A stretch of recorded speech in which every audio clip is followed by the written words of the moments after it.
ஆசீர்வதிக்கின்ற தேவன் ஆண்டவராகிய இயேசு கிறிஸ்து. Lord Jesus Christ alone can bless. Hallelujah. இயேசு கிறிஸ்து மட்டும் தான் நம்மளை ஆசீர்வதிக்க முடியும். Hallelujah. Hallelujah. Hallelujah. Hallelujah. This is how I came to the Lord on that day. இவ்விதமாகவே நான் அந்த நாளில் தானே இயேசுவிடத்தில் வந்தேன். Accepted Jesus as my personal savior. இயேசு கிறிஸ்துவை என் சொந்த ரட்சகராக ஏற்றுக்கொண்டேன். He came in my life. என்னுடைய வாழ்க்கையில் இயேசு வந்தார். He pointed out, my son, here still there is a sin in you. Here there is a small mistake in you. மகனே, உன்னுடைய வாழ்க்கையில் இந்த பாவம், இந்த குறை இருக்கிறது என்பதை சுட்டிக்காட்டினார். Everything that he showed me, I just confessed and prayed to God and got myself cleansed by the precious blood of Jesus Christ. இயேசு ஆண்டவர் சுட்டிக்காட்டின எல்லாவற்றையும் நான் அறிக்கை செய்தேன். அவருடைய இரத்தத்தினால் என்னை முற்றிலும் கழுவினார். After that 2 months I stayed with him in the forest. அந்த காட்டிலே தானே நான் அவரோடு கூட 2 மாதங்கள் இருந்தேன். Every day, morning and evening, we used to kneel together at the presence of God for 4 hours, 5 hours, and we used to pray and we used to meditate upon the word of God. காலையிலும் மாலையிலும் மணிக்கணக்காக நாங்கள் 2 பேரும் முட்டி போட்டு வேத புத்தகத்தை வாசித்து தியானித்து ஜெபித்துக் கொண்டிருந்தோம். After 2 months of my stay, he took me to the Narmada river and he baptized me in the immersion baptism in the name of the Father and of the Son and of the Holy Spirit. 2 மாதங்கள் கழித்து அவர் என்னை நர்மதா நதி அண்டை கொண்டு போய் இயேசு கிறிஸ்து பிதா குமாரன் பரிசுத்தாவின் நாமத்தினாலே எனக்கு அந்த இடத்திலே ஞானஸ்நானம் கொடுத்தார். After that he prayed for the anointment of the Holy Spirit upon me. ஆகவே அதற்கு அப்புறம் அவர் ஜெபித்தார் எனக்கு பரிசுத்தாவி கிடைக்கும்படியாக. After 40 minutes of his prayer, he placed his Bible upon my head and he said, right now by the grace of Lord Jesus Christ, receive you the Holy Spirit of God in your life. ஒரு 40 நிமிஷம் அவர் எனக்காக ஜெபம் பண்ண பிறகு வேத புத்தகத்தை என் தலையில் மேல் வைத்து இயேசு கிறிஸ்துவின் நாமத்தில் பரிசுத்தாவி பெற்றுக்கொள்வாயாக என்று சொன்னார். The moment the saint said, from the crowns of my head to the soles of my aesthetic world surpassing into my body. நான் அவர் எப்படி சொன்னது போது தலை உச்சந்திலிருந்து உள்ளங்கால் வரை ஒரு அக்கினி பாய்ந்து என்னுள் பரிசுத்தாவியானவர் இறங்கினதை கண்டேன். My dear brothers and sisters, I really run short of word to explain you all the first experience that I encountered on the day one when I was anointed by the Holy Spirit of God. இந்த பரிசுத்தாவியான தேவன் எனக்குள்ளே வந்ததை என்னுடைய வர்ணிக்க எனக்கு வார்த்தைகள் இல்லை பிரியமானவர்களே. I really run short of words to explain you all about the experience. அப்படிப்பட்ட அந்த முதல் நாள் நடந்த சம்பவத்தை என்னால் வர்ணிக்கவே முடியாது. As the David the king says in the book of Psalms chapter 23, அந்த தாவீது ராஜா சங்கீத புத்தகத்தில் சொல்றபடி, he prepares a table in presence of my enemies and he anoints my head with oil. My cup runneth over. Surely goodness and mercy shall follow me all the days of my life, and I will dwell in the house of the Lord forever. That assurance I got it. என் சத்துருக்கள் முன்பாக நீர் எனக்கு ஒரு பந்தி ஆயத்தப்படுத்தி என் தலை எண்ணெயால் அபிஷேகம் பண்ணுகிறீர். என் பாத்திரம் நிரம்பி வழிகிறது. என் ஜீவனுள்ள நாளெல்லாம் கிருபையும் நன்மையும் என்னை தொடரும். நான் கர்த்தருடைய வீட்டில் நீடித்த நாட்கள் நிலைத்திருப்பேன் என்ற சந்தோஷம் எனக்குள் பொங்கி வழிந்தது. After I received the Holy Spirit of God, இந்த பரிசுத்தாவியான தேவனை எனக்குள் பெற்ற பிறகு, that saint told me, now God has brought you to Judea, now God is going to take you to Samaria, then God will take you to the uttermost part of the earth. அந்த பரிசுத்தவான் என்று சொன்னார், நீ இப்பொழுது சமாரியாவுக்கு வந்திருக்கிறே, இனி யூதேயாவுக்கும் பூமியின் கடைசி வரை நீ போக வேண்டும் என்று சொன்னார். He explained me the scripture also. Judea means me, God has brought you to me. யூதேயா மீன் அவர் சொன்னார், பரிசுத்தவான் கர்த்தர் உன்னை என்னிடத்தில் கொண்டு வந்தார். Samaria means Samaria is your own town, your own community, your own people. Samariya என்பது உன்னுடைய பழைய ஆட்கள், பழைய தேசம், பழைய நட்பு இடத்தில் நீ போக வேண்டும். Now you have to go back to your own town amidst your own community and you have to proclaim the good news of our Lord and Savior Jesus Christ to those people. அவர் சொன்னார், நீ சமாரியாகிய உன்னுடைய தேசத்தாருக்கும் உன்னுடைய ஜனத்தாருக்கும் போய் சுவிசேஷத்தை சொல்ல வேண்டும். I went back to my hometown in Nepal. நேபாளில் இருக்கிற என்னுடைய சொந்த வீட்டுக்கு போனேன். The moment I reached home, my parents were standing outside. நான் அங்கே சென்றபோது என்னுடைய பெற்றோர்கள் வெளியே நின்று கொண்டிருந்தார்கள். My father did not allow me to go inside the house. என்னுடைய தகப்பனார் என்னை உள்ளே போக அனுமதிக்கவில்லை. படுவாவே பாப்பானா உன படிக்க அனுப்பிச்சேனடா. 2 தங்க மெடல் நீ வாங்கலன்னு யாரா எழுதுது. இப்படி திரும்பி வரச்ச பட்டத்தோட பனையனாய் திரும்பி வந்திருக்கேடான்னு சொல்லிட்டு என்ன வீட்டு வாசல்ல நிக்க வச்சிட்டாங்க.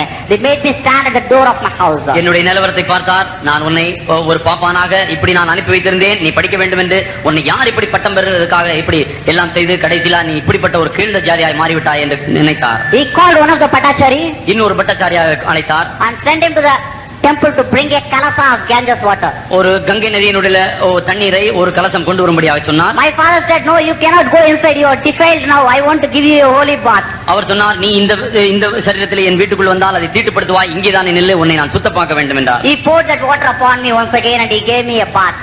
அந்த இடத்தில் தானே வீட்டுக்கு வெளியே என்னை கங்கை நதியினால் அவர் ஸ்நானம் செய்ய பண்ணார். After that I thought, okay, I can go inside, and I was trying to go inside the house. நான் என்னுடைய வீட்டுக்குள்ளே போக நான் எத்தனித்தேன். Again my parents stopped me outside. ஆனால் வெளியே தானே என்னுடைய பெற்றோர்கள் என்னை நிறுத்தினார்கள். No, you wait. நீ இங்கே தான் இருக்க வேண்டும் என்று சொன்னார்கள். You have only been externally purified, now you have to be internally purified. நீ வெளியே தானே வெளியரங்கமாய் நீ சுத்தமாக்கப்பட்டிருக்கிறாய், நீ உள்ளே சுத்தமாக்கப்பட வேண்டும் என்றார். Because 2 months you stayed with Christians, you would have taken chili, chicken, mutton, fish, all this. அவர் சொன்னார், நீ 2 மாதம் கிறிஸ்தவர்களோடு இருந்து ஆகவே மட்டன் சிக்கன் இப்படிப்பட்டவைகளை நீ சாப்பிட்டிருப்பாய். So he called another pujari and sent him to the backyard of my house. ஆகவே என்னுடைய வீட்டினுடைய கொல்லைப்புறத்திற்கு ஒரு பட்டச்சாரியை I am அனுப்பினார். not ashamed to tell you all, my dear brothers and sisters, for the glory of Lord Jesus Christ, the thing that I experienced on that day. நான் கர்த்தருடைய மகிமைக்காக இப்படிப்பட்ட நான் சிறுமைப்படுத்தப்பட்ட பாதையும் கூட நான் சொல்கிறேன். That bhattachari went to the backyard of the house and brought a glass of cow's urine. அந்த ஒரு மாட்டினுடைய அந்த யூரினை ஒரு பட்டச்சாரியானவர் கொண்டு வந்தார். And he gave it to my father. அந்த மாட்டினுடைய யூரினை அவர் கொண்டு வந்து என்னுடைய தகப்பனிடத்தில் கொடுத்தார். My father gave it to me and he asked me to drink. என்னுடைய அப்பா சொன்னார், இந்த மாட்டினுடைய இந்த சிறுநீரகத்தை நீ குடிக்க வேண்டும் என்றார். I don't know what to do. நான் என்ன செய்வேன் என்று தெரியவில்லை. Never in our family we speak things against our father. ஆனால் இப்படிப்பட்ட காரியங்கள் என்னுடைய குடும்பத்தில் சம்பவித்தது இல்லை. If our father is sitting here, we won't even unnecessarily come in front of our father. ஆனால் என்னுடைய அப்பா இருக்கும்போது நாங்கள் எல்லாம் அவர் முன்னாடி வர்றது கூட பயந்திருப்போம். Even if anything is important, we used to communicate through mother only. ஏதாவது எங்கள் தகப்பனிடத்தில் சொல்ல வேண்டும் என்றாலும் நாங்கள் தாயார் மூலம் தான் சொல்லுவோம். So when my father is commanding me, you must drink, means I don't know what to do. இதை குடிக்க வேண்டும் என்று அவர் கட்டளையிட்ட போது எனக்கு வேற ஒன்றும் செய்ய தோன்றவில்லை. I silently received it in my hand. என்னுடைய கைகளில் நான் அந்த கலசத்தை பெற்றுக்கொண்டேன். I said, victory in the blood of Jesus, victory in the blood of Jesus, victory in the blood of Jesus. இயேசுவின் ரத்தம் ஜெயம், இயேசுவின் ரத்தம் ஜெயம், இயேசுவின் ரத்தம் ஜெயம். And I silently drank it off. அந்த சிறுநீரை நான் இயேசுவின் ரத்தம் ஜெயம், இயேசுவின் ரத்தம் ஜெயம், இயேசுவின் ரத்தம் ஜெயம் என்று சொல்லிக் கொண்டே நான் அதை குடித்து விட்டேன். After that only I was allowed inside my house. இப்படி நான் குடித்ததுக்கு அப்புறம் என்னை என்னுடைய வீட்டிற்குள் அனுமதித்தார்கள். But still, my parents were very worried. If I am free in the house, I may go and join with some Christians in Nepal, because TPM church is there also in Kathmandu. காட்மண்டிலே இது மாதிரி dBm சர்ச்சும் இருக்கிறபடியால் இப்படி இவனை வெறுமையாக விட்டு விட்டால் மற்றவர்களை கிறிஸ்தவமாக மாற்றுவான் என்று அவர்கள் பயந்திருந்தார்கள். Once or twice, without knowing to my father, I went to the faith home in Nepal in Kathmandu. காட்மண்டிலும் நேபாளிலும் இருக்கிற faith homeகளுக்கு என்னுடைய பெற்றோர்களுக்கு தெரியாமல் நான் 1-2 முறை போயிருக்கிறேன். So my father does not want me to go to faith home, so he started giving me so much of work inside the temple. ஆகவே நான் அப்படிப்பட்ட கிறிஸ்துவ ஆலயங்களுக்கு போக கூடாது என்பதற்காக நான் எங்களுடைய Hindu ஆலயங்களுக்குள் அடைக்கப்பட்டேன். Wash this statue, wash that statue. இந்த சிலையை நீ கழுவ வேண்டும், அந்த சிலையை கழுவ வேண்டும்.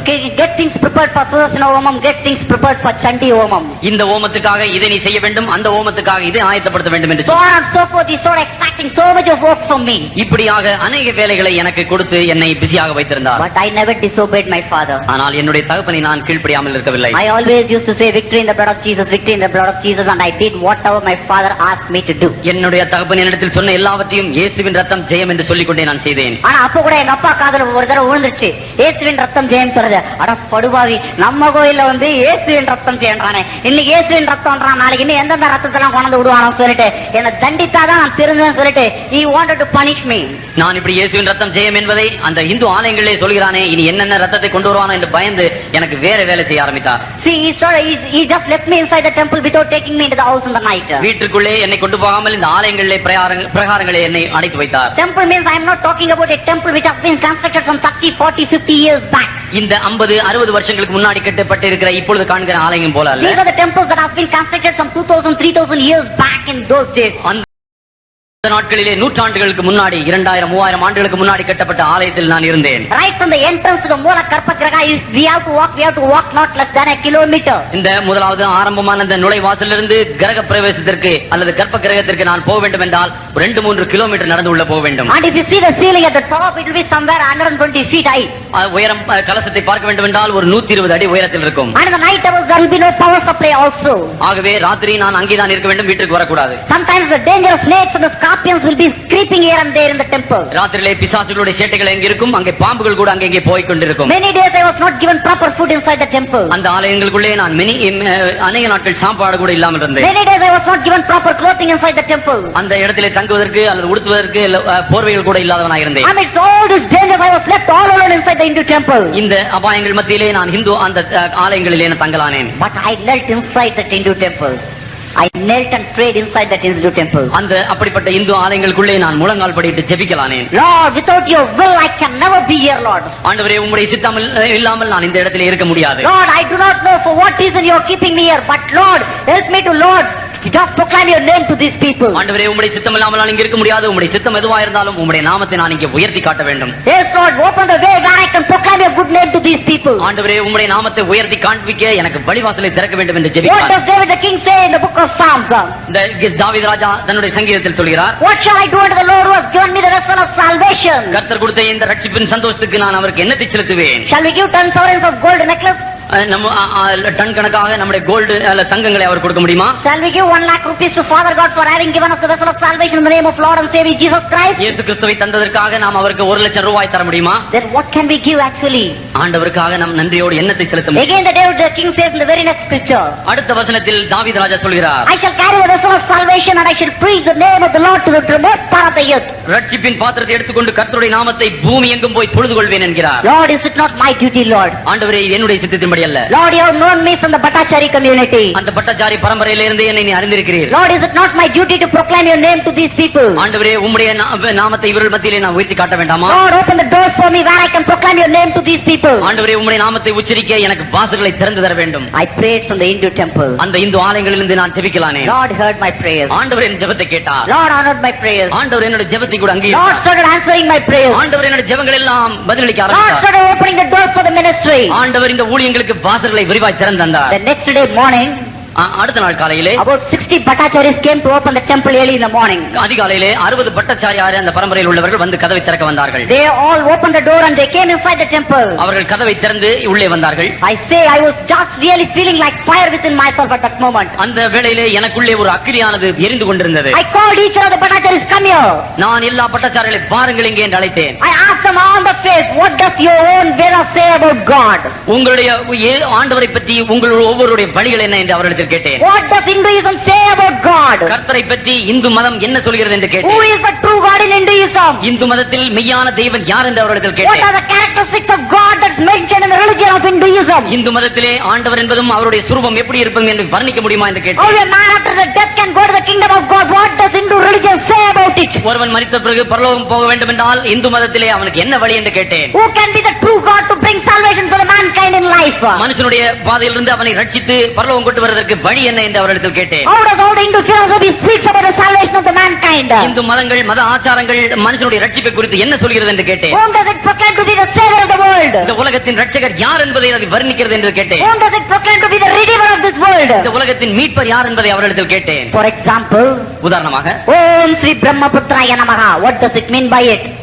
ஓம் Sri You just say only Sanskrit. Okay. Om Sri Brahmaputraya Namaha. What does it mean by it? இந்த பெயரை சொன்னால் என்ன என்ற அர்த்தம் என்று கேட்டேன். The only begotten Son of God, I worship thee. ஒரே பேரான குமாரனே உம்மை நான் அர்ச்சிக்கிறேன். Who is the only begotten Son of God? ஆனால் யார் இந்த ஒரே பேரான குமாரன்? It's the Lord Jesus Christ. ஆண்டவராகிய இயேசு கிறிஸ்து. Om Sri Umataya Namaha. What does it mean by that?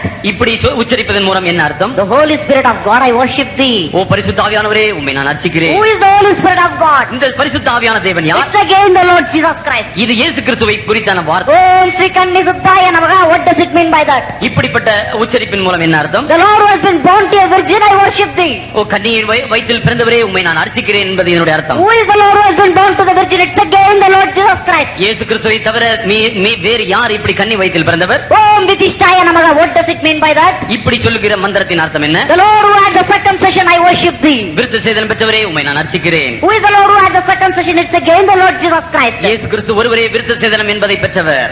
Om Sri Panchakayaya Namaha. What does it mean by that? இப்படி மந்திரம் உச்சரிப்பதன் அர்த்தம் என்ன? The Lord who had the 5 injuries for the sake of mankind, I worship thee. மனுஷனுக்காக 5 காயங்கள் பெற்றவர்களே உம்மை நான் அர்ச்சிக்கிறேன். Who is the Lord who received 5 injuries for the sake of mankind? It is again the Lord Jesus Christ. மனுஷனுக்காக 5 காயங்கள் பெற்றவர் ஆண்டவராய் இயேசு கிறிஸ்து மட்டுமே. Om Sri Vriksha Sula Arudaya Namaha. விருட்சம் போன்ற மரத்தில் சூலத்தில் சிலுவையில் பலியானவரே உம்மை நான் நமஸ்கரிக்கின்றேன். Who is the Lord who died in the cross of Calvary? It's again the Lord Jesus Christ. சிலுவையிலே இப்படி எனக்காக பலியானவரே உம்மை அர்ச்சிக்கிறேன். இது ஆண்டவராய் இயேசு கிறிஸ்து மட்டுமே. Our God is not only a dead God. நம்முடைய கர்த்தர் இப்படி இறந்து போன கர்த்தர் அல்ல. It's no doubt he came as a Messiah into this world. இந்த பூமிக்கு ஒரு மேசியாவாக அவர் வந்தார். He preached the gospel. சுவிசேஷத்தை அறிவித்தார். He cast out the devils and the demons. பிசாசுகளை அதட்டினார். He healed the sick people. வியாதியஸ்தர்களை சுத்தமாக்கினார். He brought salvation to so many across the life. அநேகர் வந்தவர்களை சுத்தமாக்கி அவர்கள் விடுதலை At ஆக்கினார். last he died in the cross of Calvary. சிலுவையிலே மனுஷருக்காக He was மரித்தார். buried, அவர் அடக்கம் பண்ணப்பட்டார். but he did not go sand after sand on the earth. அப்படி அடக்கம் பண்ண பிறகு அவர் மண்ணுக்குள் மண்ணாய் போகவில்லை. Om Sri Mrityum Jaya Namaha. What does it mean by that? இந்த மந்திரத்தின் அர்த்தம் என்ன? The Lord who resurrected us from the death tomb on the 3rd day, I worship thee. 3ஆவது நாள் உயிரோடு எழுந்தவரே உம்மை நான் அர்ச்சிக்கிறேன்.